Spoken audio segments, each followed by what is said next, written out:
What the fuck is a hiccup? It's your diaphragm, the muscle under your lungs that makes you breathe, suddenly spasming like a fucking idiot.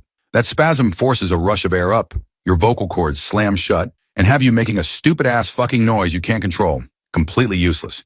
Hiccups can get triggered by eating too fast, drinking fizzy shit, swallowing air, or even when your stomach stretches like a balloon. Doesn't help your breathing, doesn't protect a goddamn thing, just makes you sound like a squeaky toy during fucking dinner. Now say it with me. Fuck hiccups. Follow Dr. Pickle for more about your fucked up body.